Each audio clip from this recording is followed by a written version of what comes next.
ये कहानी दो बेस्ट फ्रेंड्स केशव और अभिनव की है। केशव कॉम्पिटिटिव एग्जाम की तैयारी कर रहा था। एक दिन केशव ने अभिनव को कॉल लगाया और बोला कि मेरा एग्जाम सेंटर तुम्हारे गांव में पड़ा है और एग्जाम का टाइम दोपहर को है।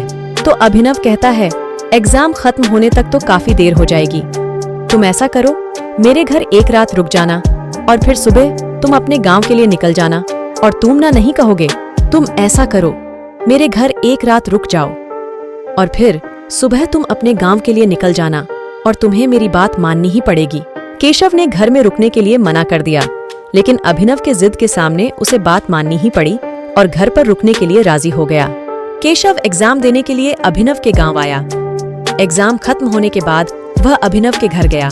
रात हो चुकी थी तो अभिनव की माँ ने दोनों के लिए खाना परोसा और दोनों खाना खाने के बाद आपस में बातचीत करने लगे। तब अभिनव की माँ आई और बोली, तुम दोनों सो जाओ, लेकिन केशव तुम दाएं बिस्तर पे सोना और अभिनव तुम बाएं। केशव को यह बात थोड़ी अजीब तो लगी, लेकिन उसने ज्यादा ध्यान नहीं दिया। फिर बातें करते हुए अभिनव को नींद आने लगी तो उसने केशव को कहा, चलो अब सो जाते हैं। तब अभिनव ने कहा, माँ ने तुम्हें इस बिस्तर पे सोने को कहा था तो तुम यहाँ आ जाओ। फिर केशव बोला, क्या फर्क पड़ता है, ये बिस्तर हो या वो बिस्तर, सोना ही तो है। लेकिन केशव को उस रात नींद नहीं आ रही थी। केशव ने देखा कि आधी रात को अभिनव की माँ कमरे में एक दिया लाई और जहाँ अभिनव सोया था वहाँ बैठकर मंत्र फूंकने लगी। केशव बहुत डर गया और चुपचाप ये सब देखता रहा।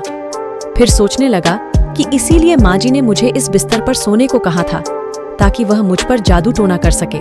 जैसे ही अभिनव की माँ वहाँ से निकली, तब केशव ने आंव देखा न तांव और आधी रात को उस घर से भाग निकला और भागते हुए रास्ते में जिसका भी घर दिखा वहां जाके मदद के लिए दरवाजा खटखटाने लगा। फिर किसी पड़ोसी ने दरवाजा खोला।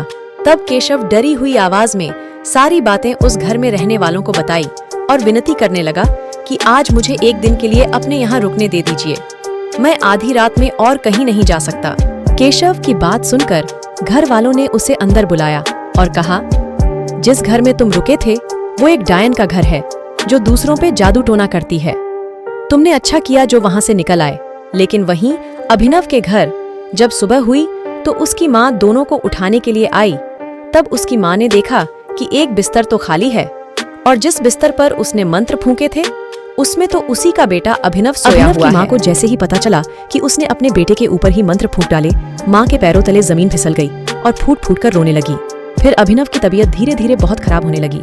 उसकी माँ उसे कई अस्पतालों में लेकर गई, लेकिन वह ठीक न हो पाया। किसी भी डॉक्टर को बीमारी का पता न चल पाया और उन्होंने भी जवाब दे दिया। एक दिन केशव को अभिनव की तबीयत का पता चला और वह अपने दोस्त को देखने अस्पताल गया। फिर अभिनव ने अपनी आंखें खोली। तब उसने केशव को सामने पाया और खुश हुआ, पर उसे उसकी माँ रोते हुए दिखी। तब अभिनव अपनी माँ से पूछता, क्यों रो रही हो? तब माँ कहती, मैं तो केशव के ऊपर जादू टोना करना चाहती थी, इसीलिए जब पता चला कि केशव घर आने वाला है मैंने उसके ऊपर जादू टोना करने का सोचा, क्योंकि वो हर चीज में तुमसे आगे था।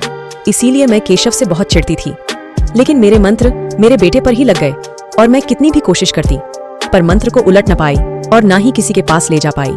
यह सुन अभिनव ने कहा, माँ मुझे कसम दो कि अब तुम किसी पर जादू टोना नहीं करोगे। और यह कहते ही अभिनव ने दम तोड़ दिया